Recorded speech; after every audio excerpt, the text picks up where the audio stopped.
Welcome to Unexpected Points. I'm your host, Kevin Cole. We're here. Week 6 is in the books. I'm joined by Josh Hermsmeyer. We got news. We'll talk the news. We will give you what you need. We'll give you what we need to get that YouTube algorithm cranking. Maybe get some viewers in our stream here to talk about Davante Adams. But I'll be clear.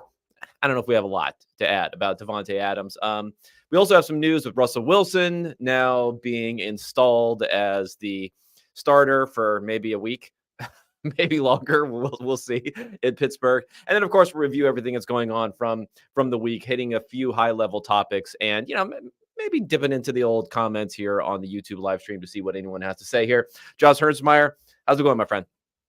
Going good. Eventful morning. I'm excited by various Woody Johnson quotes. I'm excited about my friend Mike Salfino, former colleague at 538, kind of defending Aaron Rodgers. Like, there's just a lot going on in the Twitter streets today that has got my ears perked.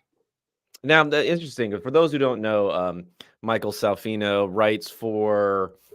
he's written some stuff for New York Times, written some stuff for 538. He's written some stuff from a bunch of different places. New York Jets.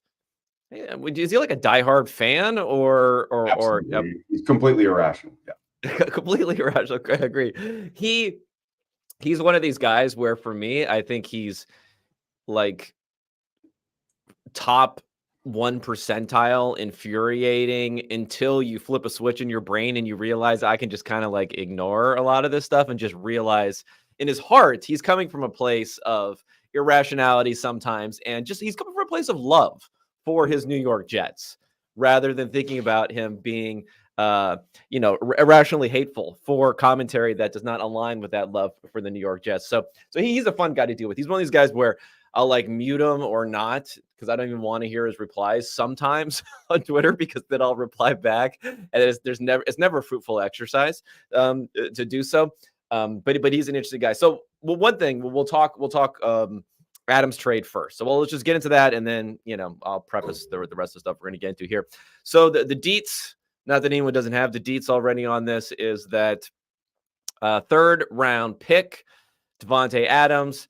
Mark Davis, unsurprisingly to me, is not picking up any of that paycheck for the rest of the season. Mark Davis is not exactly of your billionaire heir to the Walton's fortune like we see in Denver, or a David Tepper that we see in Carolina. He's like, woof, I can write in the old ledger there that I'm going to have an extra $11 million that I wasn't going to have for the rest of the season in liquidity. He's taking it.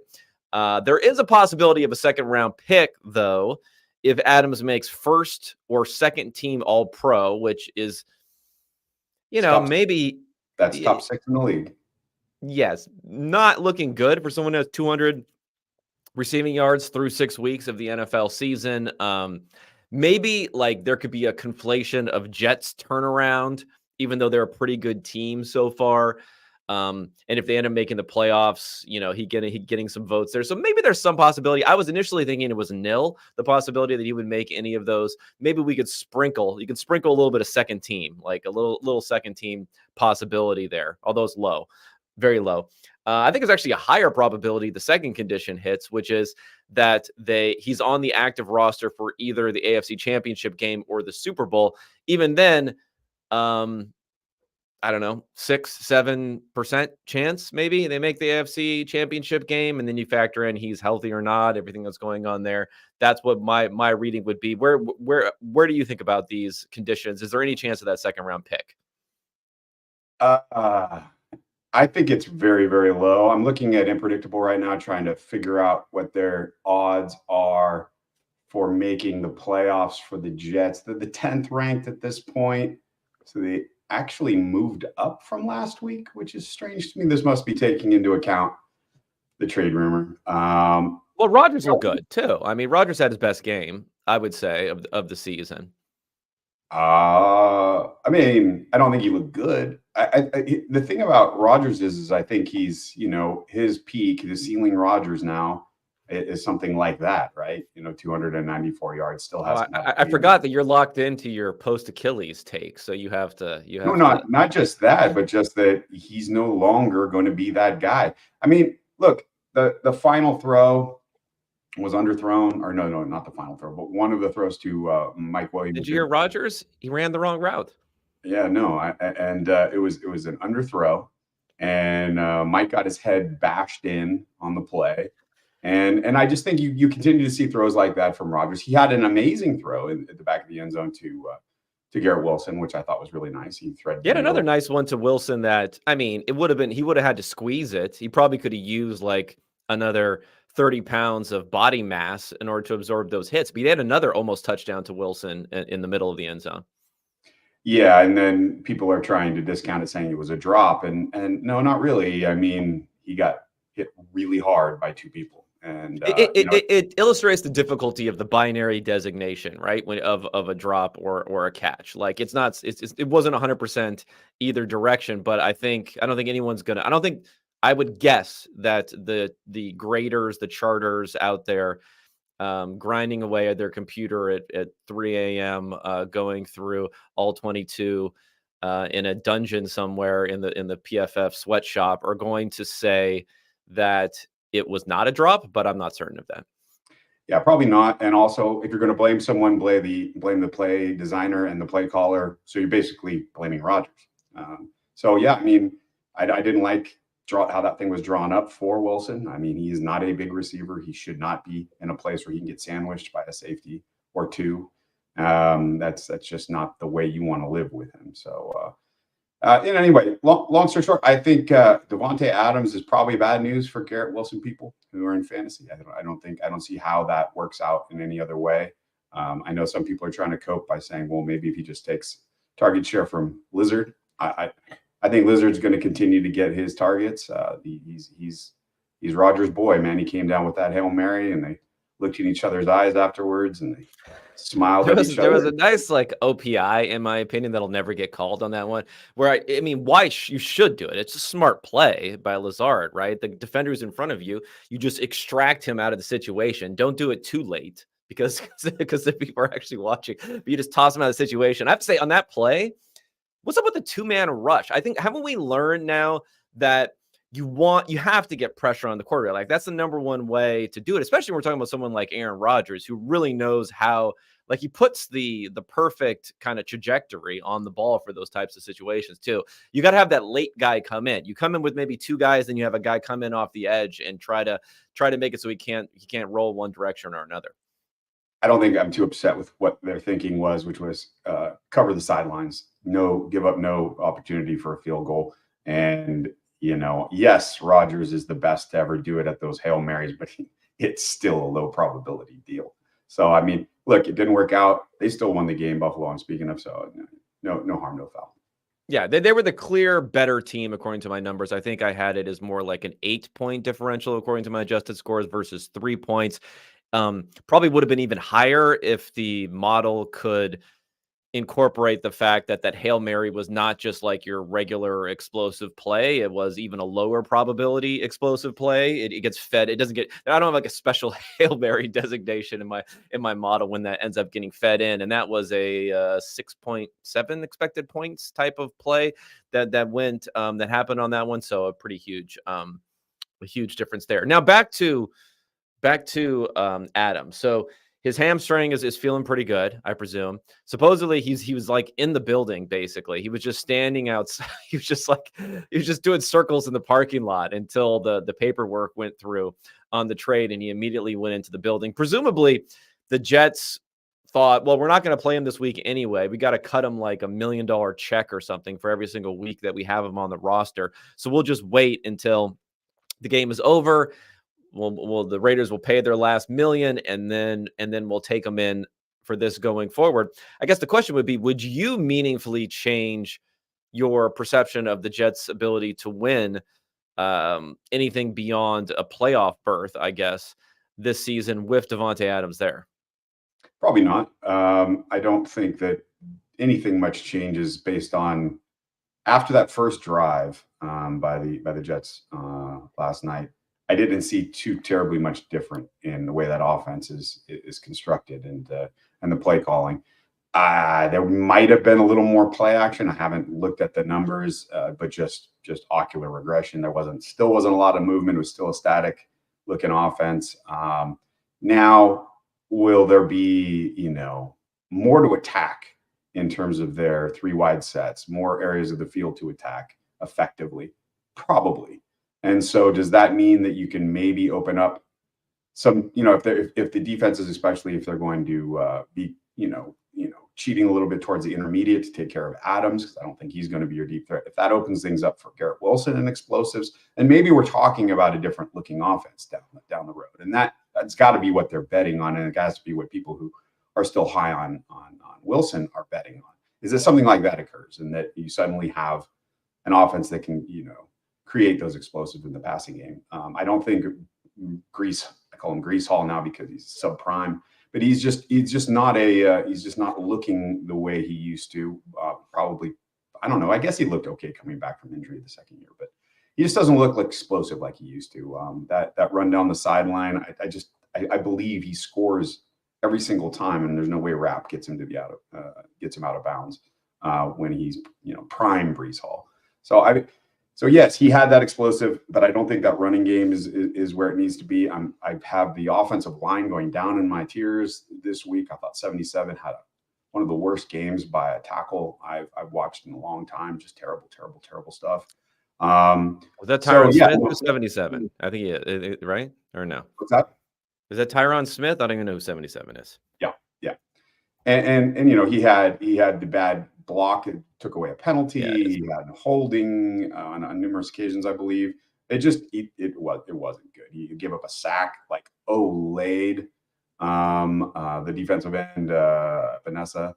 It was just a very, very poor showing. So anyway, they're going down a little bit. So anyway, long story short, you balance all this out with Devante coming in. I disagree with the markets. I don't think you move up the Jets from 12. I think you keep them right where they were. To something we probably talk about later, but I think now is as good a time to talk about as any. So we're just talking about the markets. They have LA Chargers at number 8. I just want to say that is a 3.8 point move. Okay, well, I'll say one thing real quickly.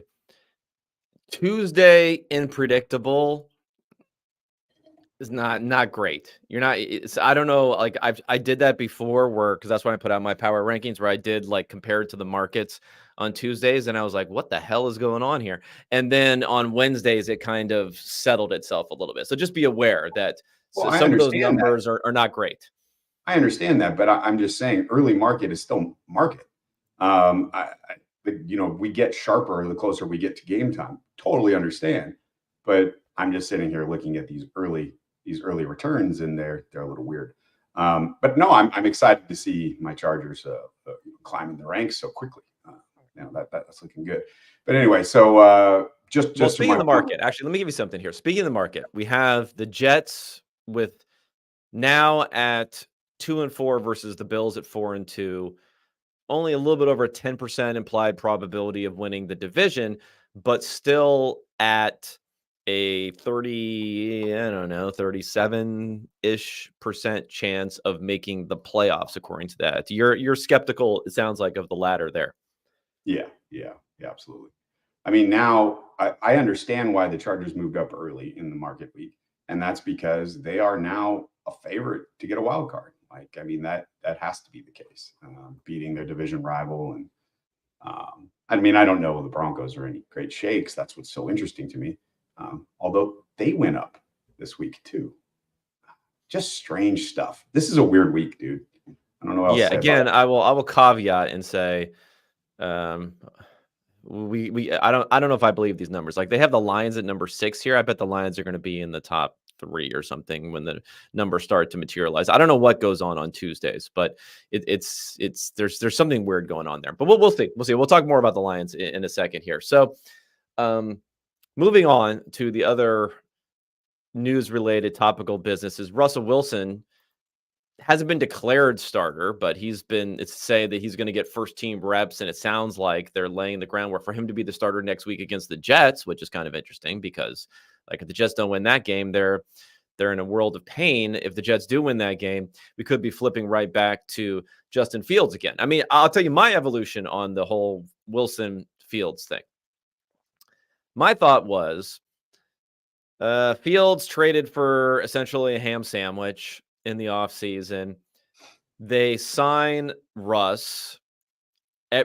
People tried to make a point of the fact that he's not making any money, so they're not that wedded to him, where is kind of a moot point because, like, they didn't have to pay him any money. He had guaranteed money coming in. There was no reason to pay him any other money. It sounded like there were assurances given to him that he was, not definitely going to be the starter, but they were leaning that direction and so forth. So I think some people were off and maybe the impression that it was even an open competition at all in the offseason. And he gets injured. Fields steps in.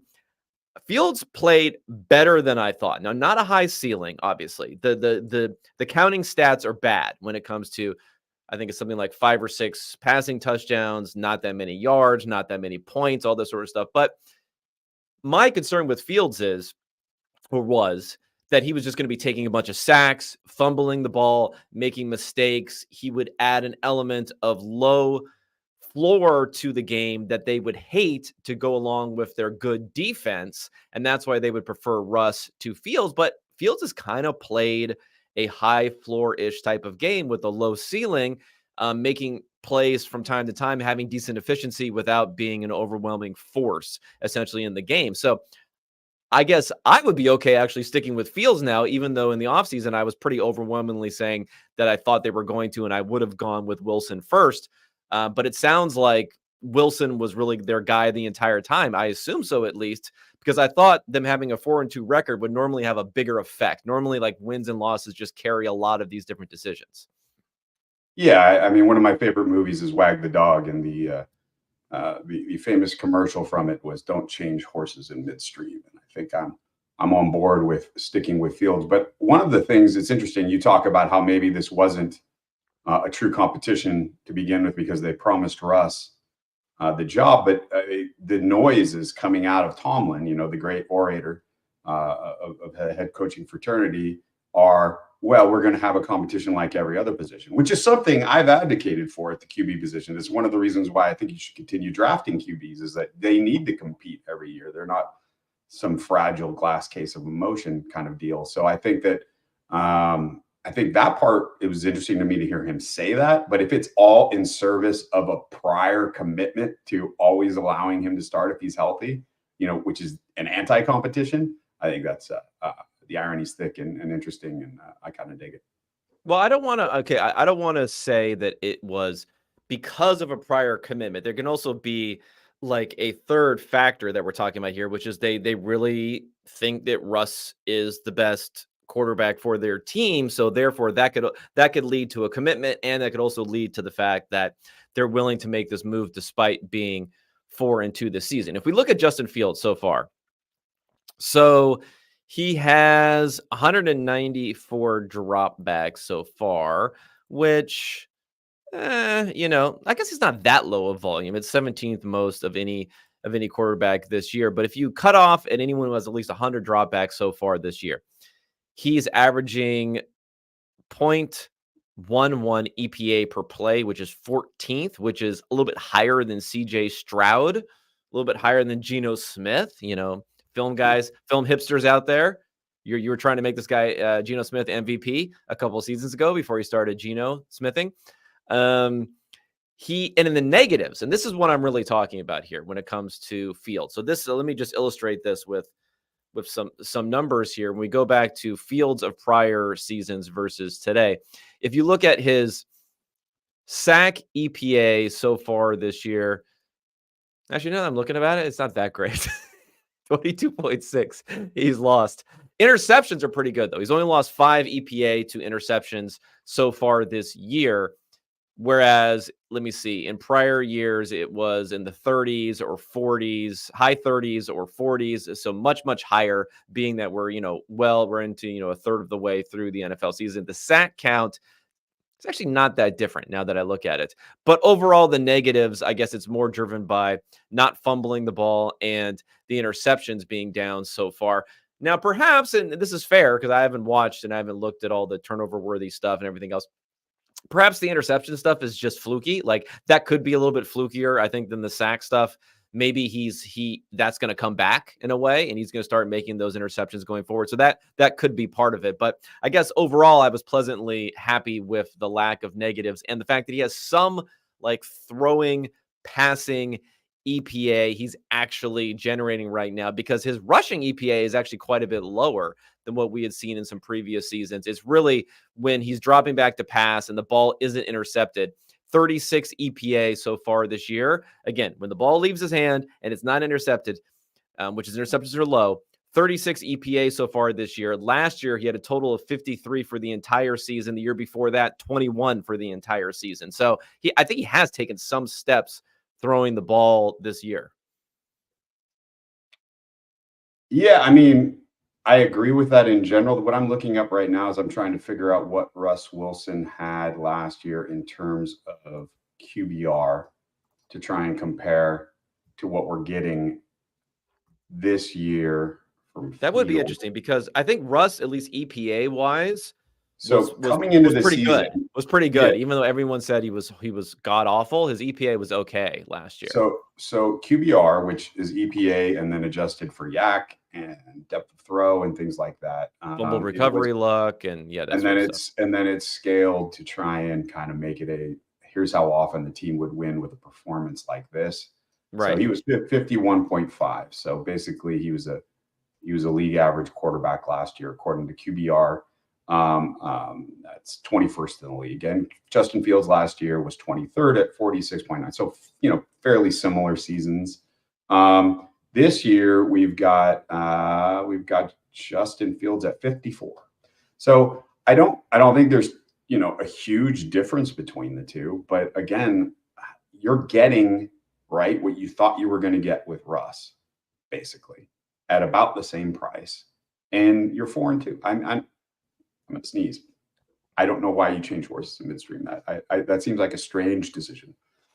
Yeah, I mean, well, we'll see. I mean, I think the schedule ended up working out pretty well for Fields so far this year. And if we go to what we're going to see coming forward, because again, I think wins and losses are going to drive this more than anything else. We got the Jets on Sunday Night Football.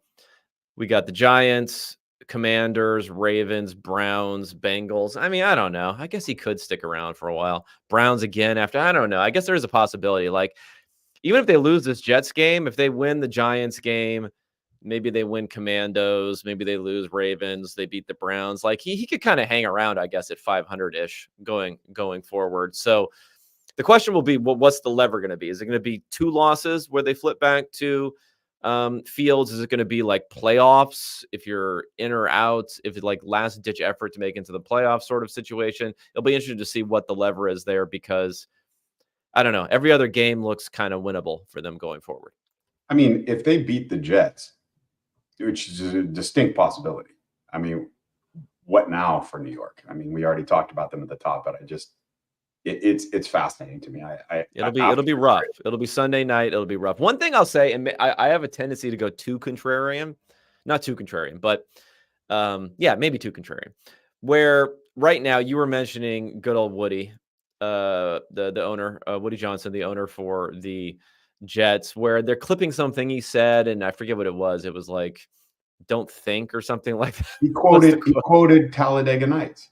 He's all, you guys seen Talladega Nights? I mean, like, I just assume in the larger context, he probably was saying, like, you don't want to do too much like mental reflection. You got to move forward, sort of thing. And I'm like, okay, like I get it. But like Rodgers in particular, and Woody Johnson and the Jets and everything else, no affordances are being given to them in interpreting anything that they say, anything that they do, anything else right now.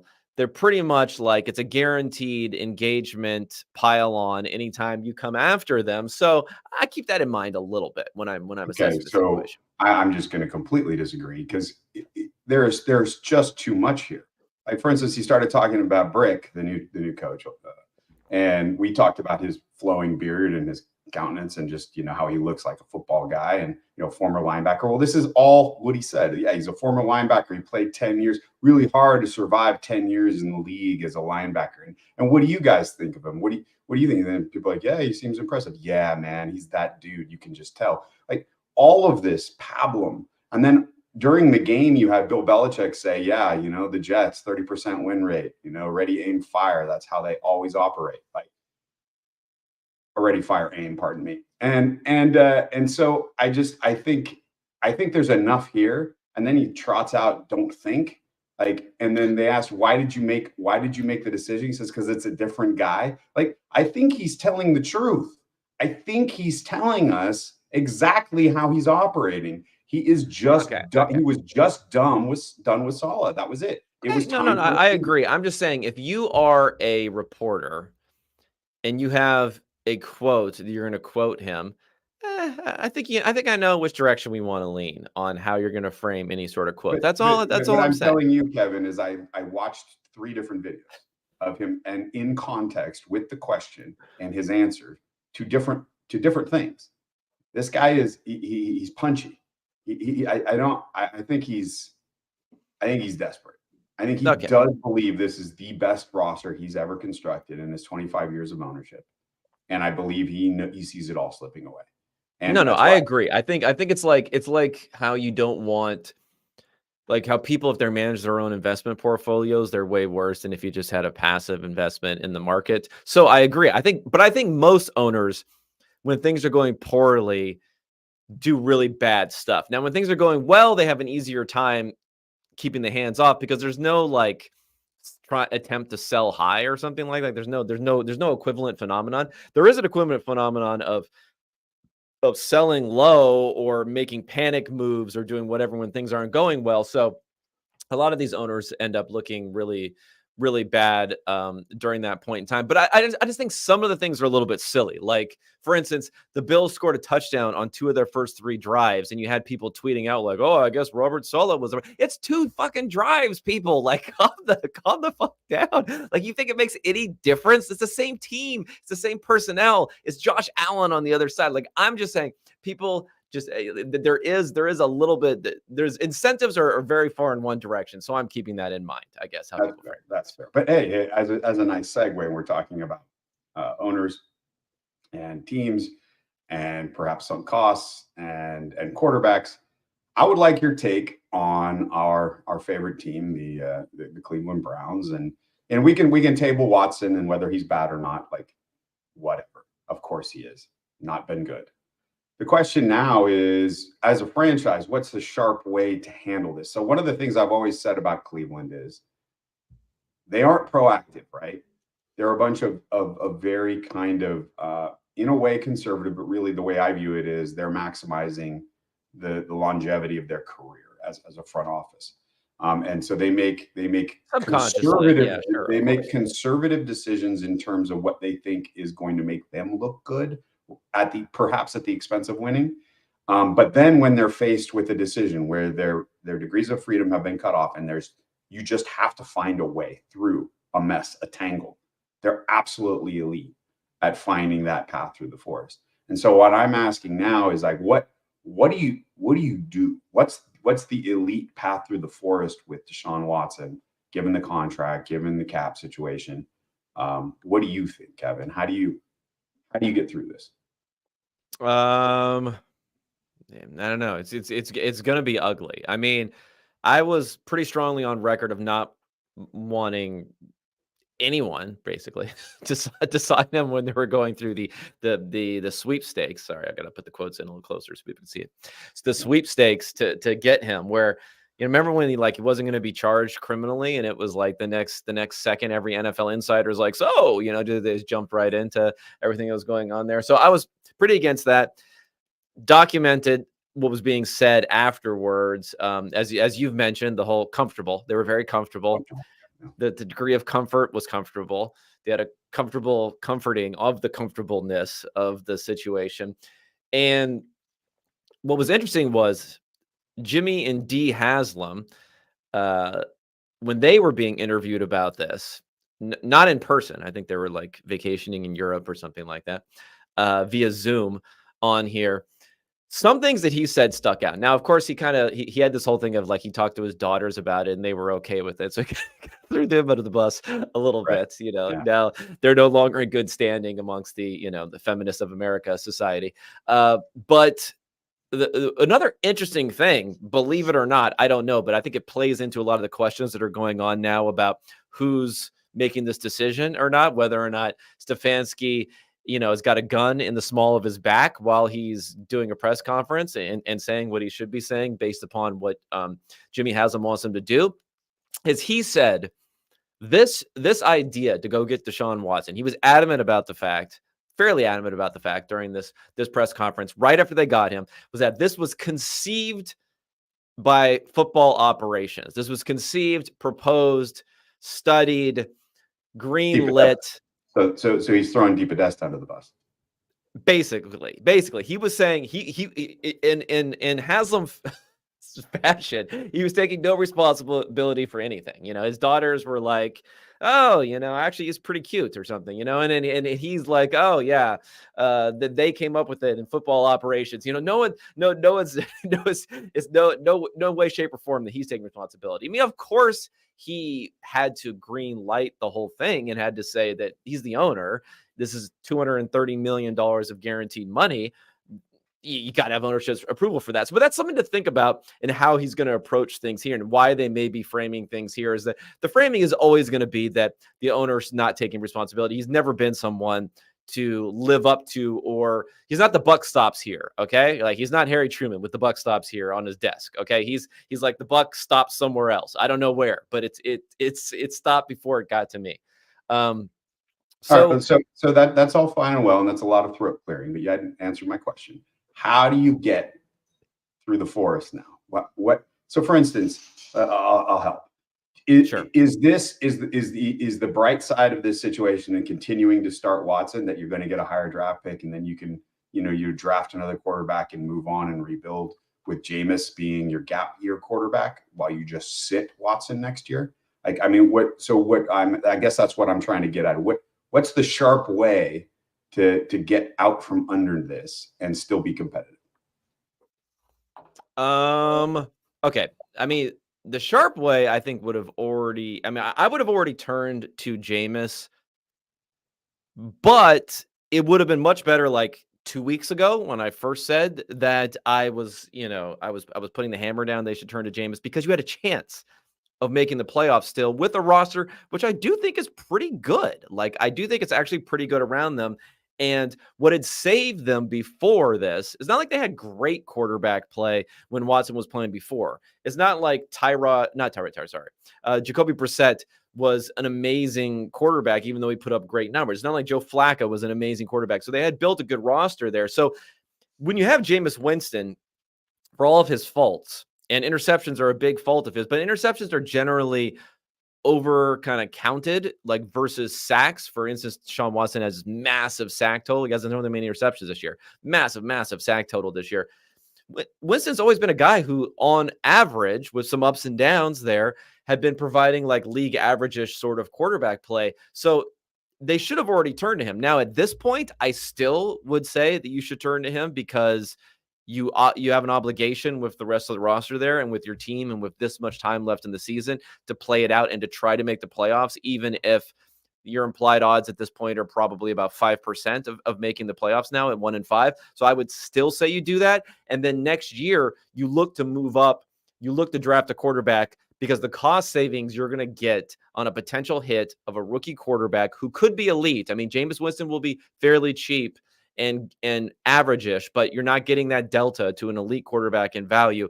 That type of hit is the only thing that you can do to offset what these costs are going to be, these massive costs are going to be with the rest of Deshaun Watson's contract being guaranteed.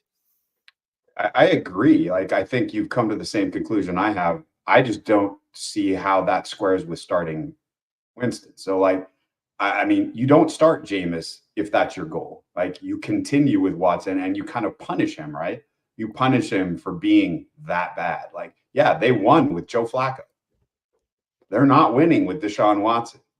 Like, that should be enough to like shame you into better performance instead of running out of bounds on fourth down. Like it's a sad situation, and I can see kind of like in terms of like personal retribution, making him play out the season. That has something here to do with it. But if you're like you say, if your goal is to win, if you're trying to keep the locker room or something, then yeah, you have to put in Winston. But they're not. So I'm trying to understand what this is, right? Well, And the only thing I can come up with is it's a mini tank. yeah, I mean, so here's my thing about the tanking. So the the the primary value when it comes to quarterback tanking, and I'm kind of working this out as I'm thinking, so you can help me work this out a little bit, is getting into a spot in the draft that you can draft a quarterback of your choice that it wouldn't have been possible to trade into, right? So there are certain years where if you don't have that number 1 pick or number 2 pick or number 3 pick, if quarterbacks go consecutively at the top of the draft, like you almost can't trade into those picks. Those teams, unless you get lucky and a team ends up there who happened to have a great young quarterback who they like, who was maybe a rookie last year and they weren't that good, or they got injured or something like that. You can't even get into those spots. So like you need to tank to get into those spots. But if we're talking about getting into the 5 to 10 range or something like that to get a quarterback, I mean, I think most teams can accomplish that, whether they finish the season as the actual number 6 pick overall, or whether they finish the season as with the 16th, 17th, 18th pick or something like that. I don't know. I just feel like they have too good of a roster potentially around them. They've been building towards this. They have huge cash spending, huge outlays that they've made on this. Lots of money being punted into the future, into void years to be good this season, that you still should try and do that. And who knows, maybe you get some crazy Jameis heater or something like that that's going on. I don't think it's out of the realm of possibility to actually make a run in the playoffs, go to the Super Bowl, anything like that. No, that's probably not going to happen. But there's just too much time left in the season. And I think the benefit of getting, let's say, from the 12th pick to the 5th pick may not be that great. You have to really get into the first, second, or third pick on one of these tanks for it to have real value. And I'm not sure the roster is that bad to tank all the way into those spots. Yeah, and I think you make a good point about the in drafts where teams are being rational and actually taking quarterbacks with each of the top picks. Like those are typically draft years where everyone kind of agrees that quarterbacks have a high floor or a high ceiling tier, and so that you're not going to somehow overweight eliteness at center or safety or running back and somehow get those guys creaming up into some of those top 10 picks. But I'm not. First of all, I'm not sure that this is that year. I've heard a lot of murmurs so far this year that this is one of those years where there's not a lot of elite talent, that there might be only 14 first round grades, whatever the fuck that means. And so I think that you might have a situation where quarterbacks are available at pick 10, 8, something like that. And so having a pick closer to there might become pretty important if your goal is to try and rebuild on your feet. Now, again, I agree with you though. You have a team built to win now. You have all these sunk costs. You should switch to Jameis. He's your best quarterback, but they're not. So again, I'm trying to understand what I'm seeing, how I'm seeing this organization operate. And as you said, the Haslams have already kind of at the very beginning said this was something that came out of football operations. Why would they now put their finger on the scale and say, no, don't try and win? We have to stick with Watson because we paid him all that money. Like maybe, I'm not saying it's completely off the table, but if this is a football decision, if the same people are still in charge and winning is what's important, why are they sticking with Watson? I mean, I haven't seen it, so I'm not saying this like I'm backing this with any of my own opinion here, but maybe this is enough to keep them from making the move at this point, is the fact of, okay, if you do say, let's look at all the quarterbacks by PFF grading, and he has an elevated drop rate and he has bad pass blocking. I mean, in my opinion, his sack taking is like more about him than it is about the pass blocking. But whatever. Let's say he has that. He has the drops. He has receivers who are not performing pretty well at this point. That could turn around a little bit. Maybe they're looking at this and they're saying, as of right now, I mean, it's still pretty bad as far as his grading is concerned. But if you wanted to try and frame it as not, a total apocalypse there at quarterback, he's 23rd in PFF grading for quarterbacks who have at least 100 dropbacks. That doesn't sound great, but it's not as bad as his, dead last other than Will Levis type of numbers when we look at efficiency. I mean, he has a higher PFF passing grade than Jared Goff, than Justin Herbert, than Matthew Stafford. He's not too far off from Jordan Love. He's not too far off from Josh Allen. Okay, now I'm making myself laugh too much. Look at this thing.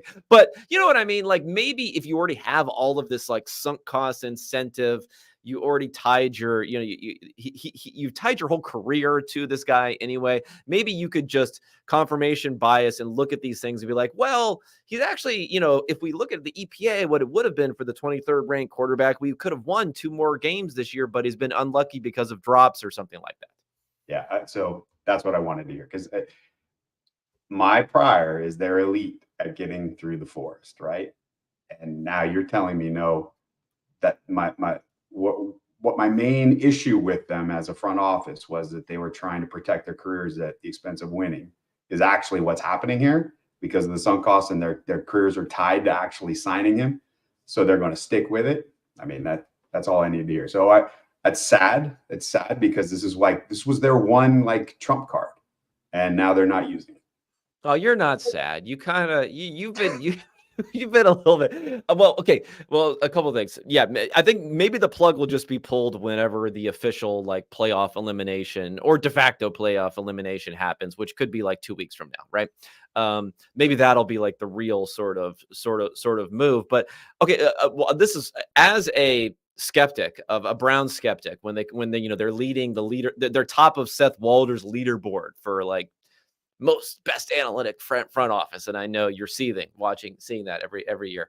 Not seething, just incredulous. That's all. Yeah, okay, incredulous. Okay, in disbelief. But I saw something which, for some reason, I thought it was surprising, but it really shouldn't be necessarily if you come from your perspective or perspective of results. Is I saw someone, it may have been Mina Kimes, it was someone saying, hey, Andrew Berry just signed an extension this offseason.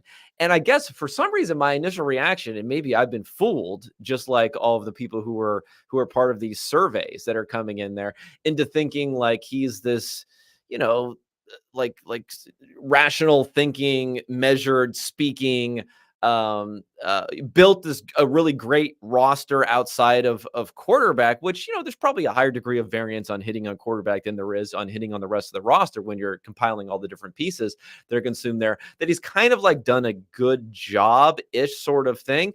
But then, with the disaster that's going on this season, yeah, like his seat should be a pretty smoking hot if this thing doesn't play out, with the risk that we're taking bringing in Deshaun Watson with all the off the field sort of stuff going on there.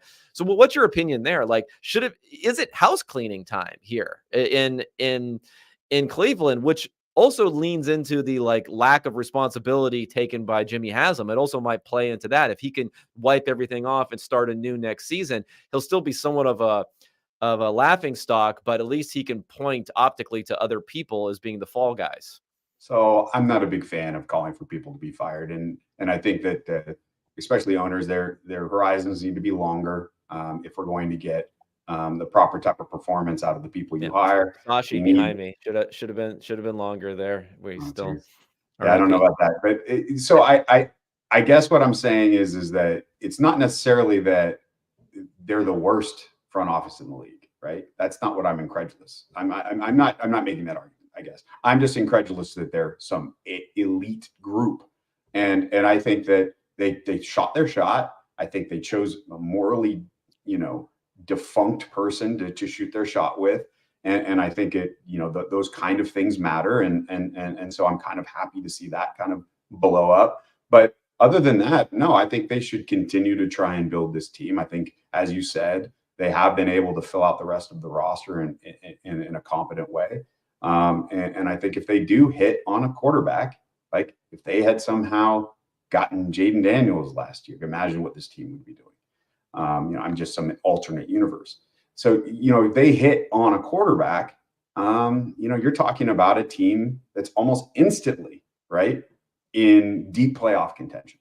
So, no, you got to keep letting them shoot their shot. I'm not saying fire them, but let's ease up on the elite talk. Okay, well, something that I was going to bring up with you, but I guess Unpredictable is not working with me here because I thought that the Lions would be rated a bit higher than what they are now. I mean, they're firmly in the kind of 3 to 7 tier in the NFL.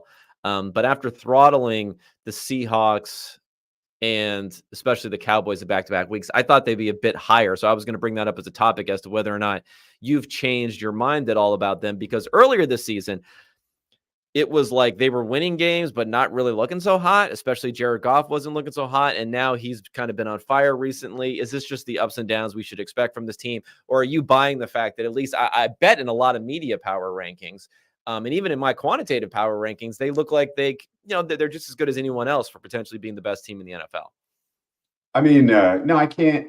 My hate can't overcome, almost a 50 burger win over Dallas, who I thought was a legitimate contender this year. Obviously, just decimated by injuries on the defensive side, and they just have no one else to throw to other than CeeDee Lamb. So I think that Dallas is worse than I thought. So I'm kind of factoring that in. They lost Hutch, who basically is their pass rush.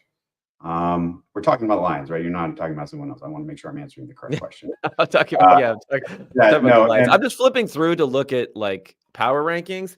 I guess I forgot that the record worshipers are still going to have the Chiefs above them no matter what. And I actually see the Vikings above them in one power rankings. So, but they are getting up as high as 2 in different places. So go ahead. Yeah, Unpredictable has them at 6. Have them as a 4.4 point on a neutral field. And then that's 2 points less than Kansas City, which is, I mean, I don't disagree with it. Like, I think that's probably right. And again, I'm surprised Kansas City's that high, honestly. Like, they haven't looked that great, but okay. Yeah. I guess everyone's just waiting for Pat to be Pat again. I kind of am. Yeah. The playoffs last year were huge, right? The fact that he was Pat again magically during the playoffs. Yeah. So, I mean, I think the expectation is he'll be Pat again at some point.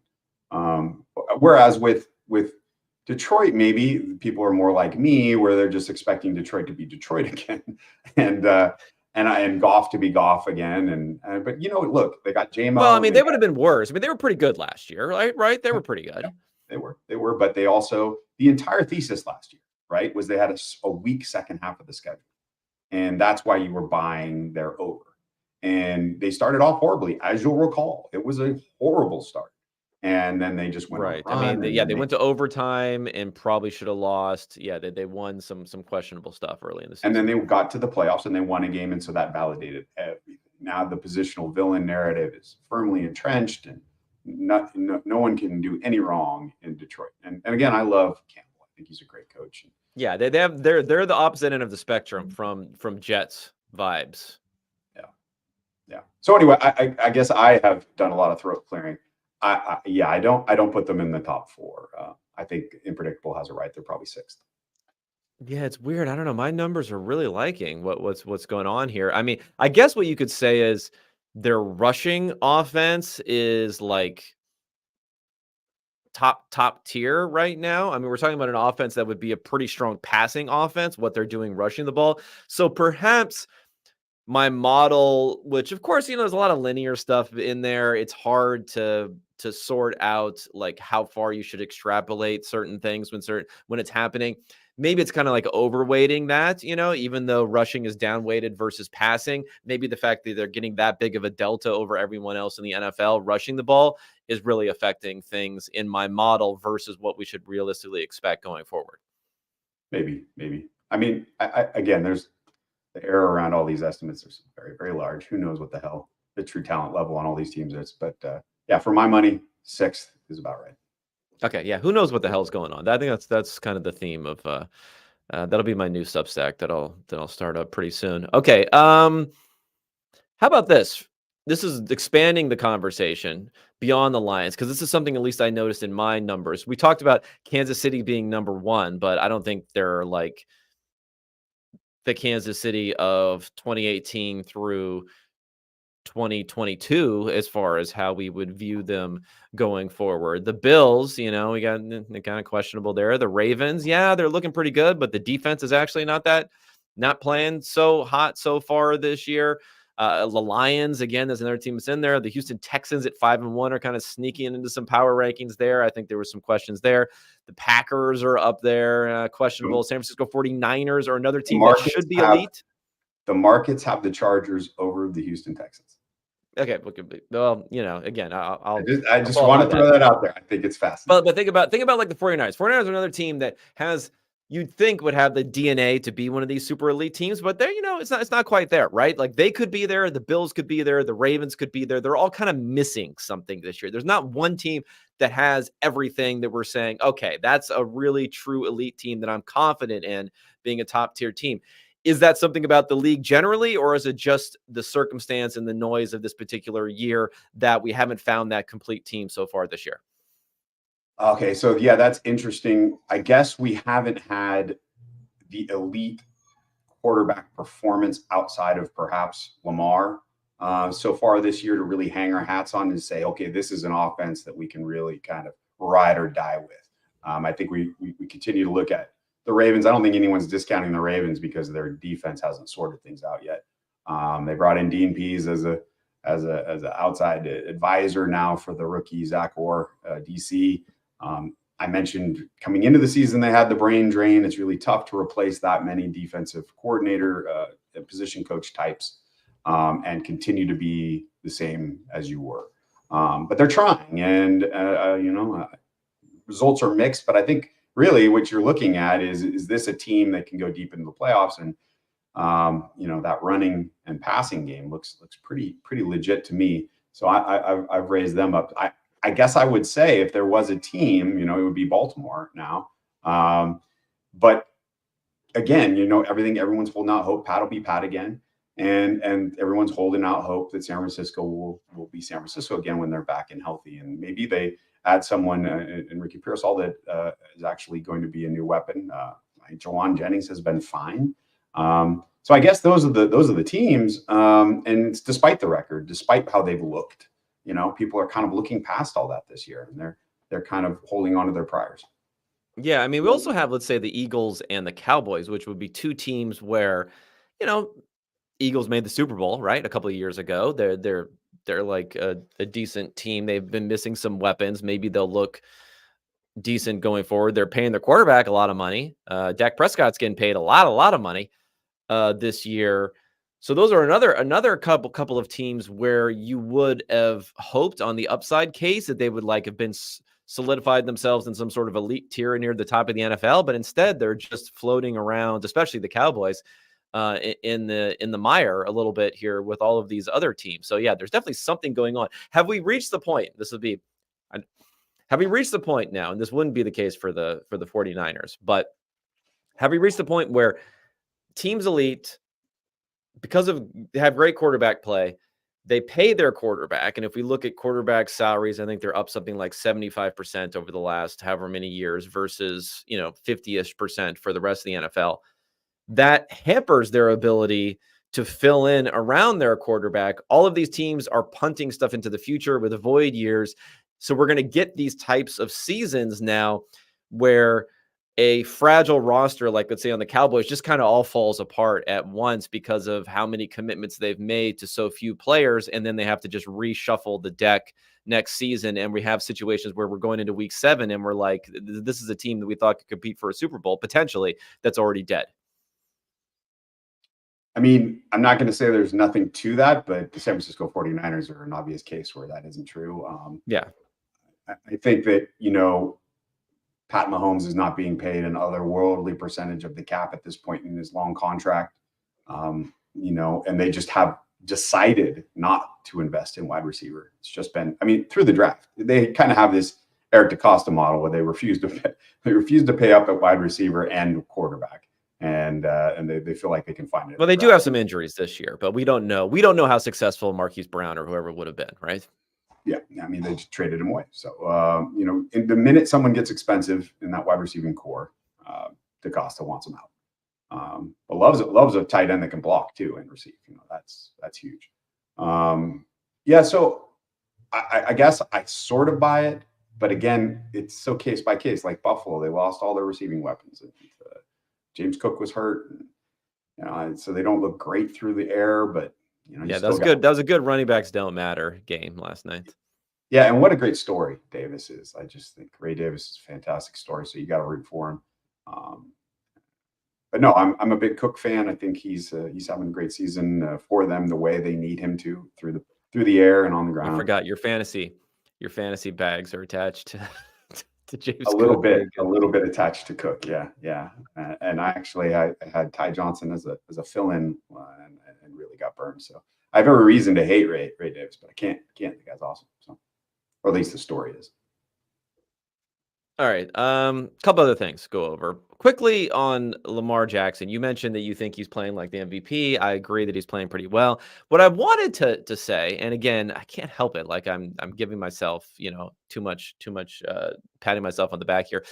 But does this reflect at all, or do you agree at all that I think this is kind of giving me exactly what I wanted to see, which is showing us like this is an MVP level type of performance from Lamar Jackson. Whereas last year we had this like crazy groupthink that all came in at the end of the season and everyone started yelling about it last year. I don't know. I like to take these times to reflect a little bit on what we had seen in the past to see if it matters going forward in these types of situations. Or do you think it was like he really was playing that well last year and just the numbers weren't coming through? I think you made a point that if you had been contrarian last year about Lamar, you would have gotten shouted down a bit. And I think now people are. Aaron Schatz made Josh Allen remember there's like a rank ordering now of MVPs 1 through 5. He was the only person who didn't have Lamar Jackson at number 1. And, subsequently received death threats basically after that. Yeah. And so I think that, the idea that you have to fall in line with your rankings about who's the best is silly. I think that's dumb. I think that, shouting people down with on the basis of a bad opinion is something that's toxic and needs to be, thought through a little bit more. But now that we have some distance from the decision point, people seem to be a little more comfortable coming out and saying that perhaps this was a participation trophy in some regards. Like they made it to the playoffs, they had a bye, so therefore defaulted to the quarterback. But yeah, no, he's doing better this year. But I think if I was going to be contrarian on the contrarian take, it would be that, well, yeah, of course he looks good. He's got Derrick Henry in the backfield now, freeing up the linebackers for him and opening up space for Flowers in his intermediate routes. And he runs deep ends that can't be covered. And, so like everyone's maturing at the proper rate and you can kind of adjust for all that. And yeah, it's a better season, but it was more on Lamar last year. It was more because of Lamar last year. So he's still deserving of the MVP. Yeah. I just think that kind of flies in the face of the fact that just explanatory wise, the defense was like really good and the special teams was really good. Actually, I think the playoff loss probably has a lot to do with it too. The like Lamar not being able to get over the hump in the playoffs kind of feeds into discounting some of the fervor around his MVP campaign and everything else. In retrospect, people are kind of. Yeah. I feel like even then, if you would have said, I don't know, like right the moment he loses in the playoffs, the next day you're like, I'm not sure Lamar Jackson actually was the MVP this year. You wouldn't get yelled at as much right then as you would have 24 hours earlier. That's kind of how these things work a little bit. Yeah, I ran a poll on who was better. Trevor Lawrence is before the game in London. Trevor Lawrence or Jaden Daniels, and I think it was 91% Jaden. So do you agree with that? Do I agree with it? Not in the percentage. I'm not that confident. But yeah, directionally, I think it's correct. Well, could you say that confidence?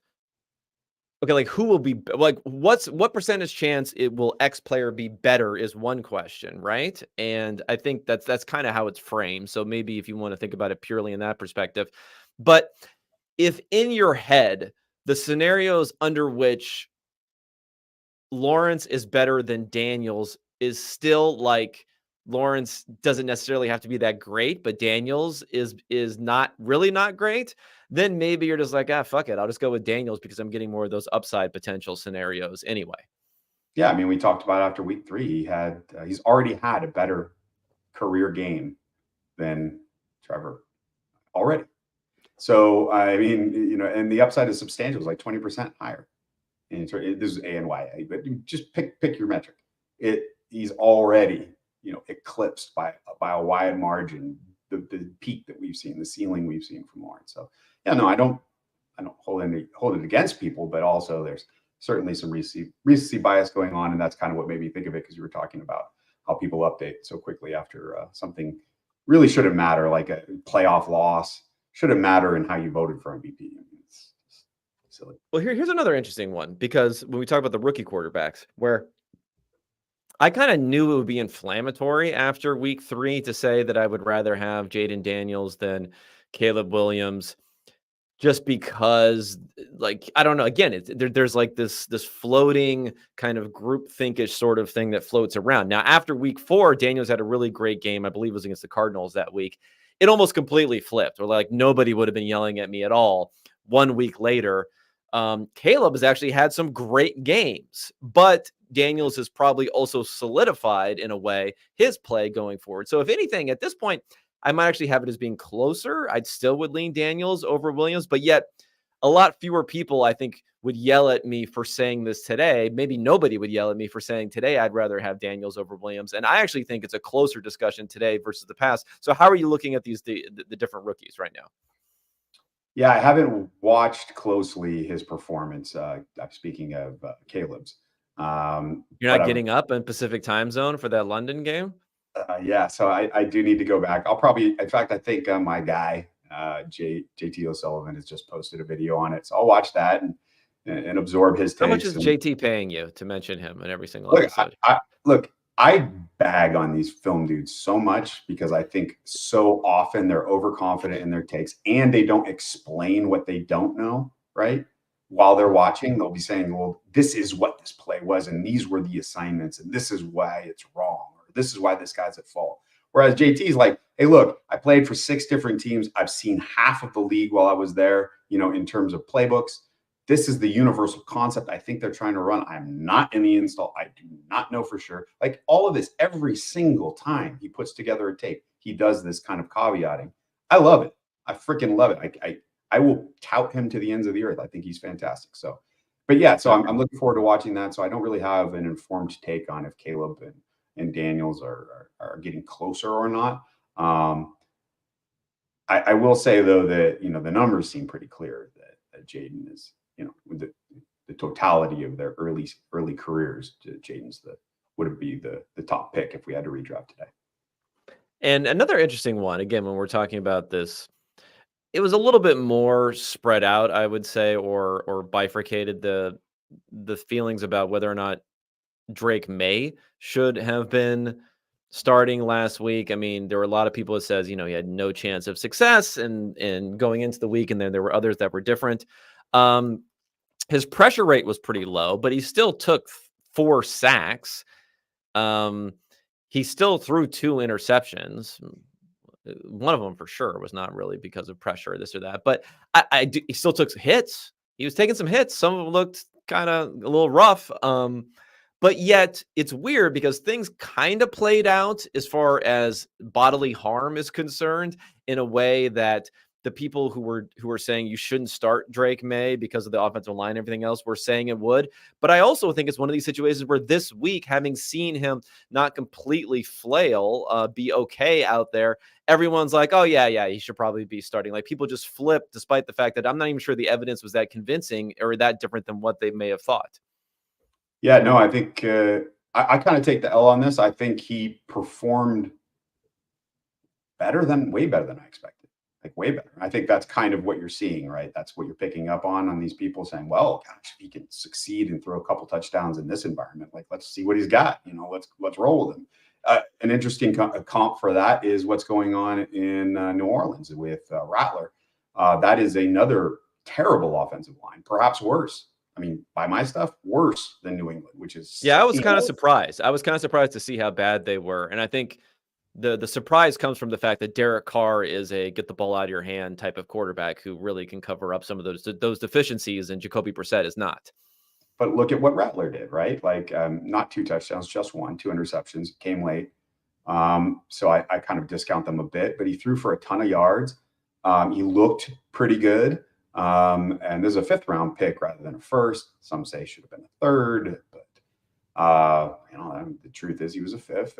And so, in a similar situation, put up some decent numbers in filling in. And so I think that's interesting. I think it's good when we have quarterbacks exceeding low expectations behind in tough circumstances behind really bad offensive lines. Just from a pure fan perspective and like a product, seeing a good product on the field, I'm excited for those 2 quarterbacks right now. Yeah. I mean, you don't. You got to balance sometimes if you're a numbers guy of saying, oh, there's all this randomness and there's this and that. So you can't point to any one example to prove or disprove anything. At the same point in time, there's like no chance you're going to get people to come along if you don't use these examples and these narratives to back what you're saying. So of course, if May sucked, I would have just said, well, he would have sucked anyway. And if he's good, I'm going to use that in a way to say, see, he can still be good despite the circumstances. But I don't know. I think that's just always going to be a thing because let's face it. Again, we talk about incentives, right? If you're a media person going into this game saying, well, I don't know. We'll see. Like who knows? I don't know how well he's going to do or not. We'll see. Thanks, It doesn't buddy. make for compelling television. Yeah. Thanks a lot. All right. Let's get out of here. Thanks for everyone for tuning in. Actually, Herms, do you want to talk?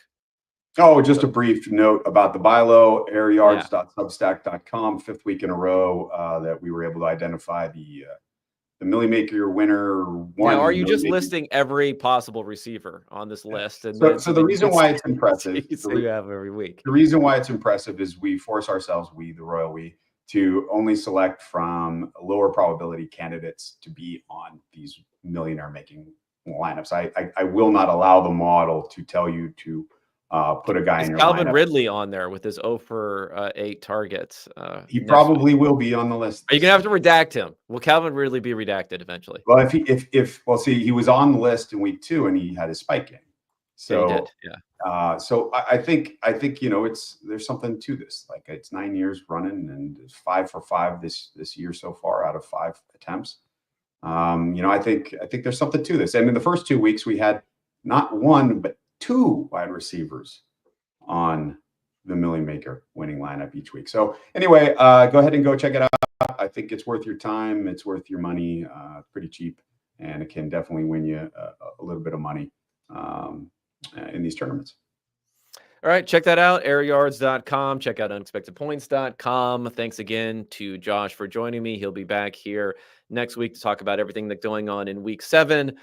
Just quickly, as far as other things going on the newsletter, we got the power rankings out today. We'll have the adjusted quarterback numbers coming out. And then, of course, you can apply a lot of the power rankings and other things to the games that are going on this weekend. I may come back at you later on this weekend with a solo pod. I'm not quite sure at this point. We'll see what ends up happening. But otherwise, I'll definitely be back here next week with Josh. Thanks to everyone for tuning in, and we'll be talking at you then.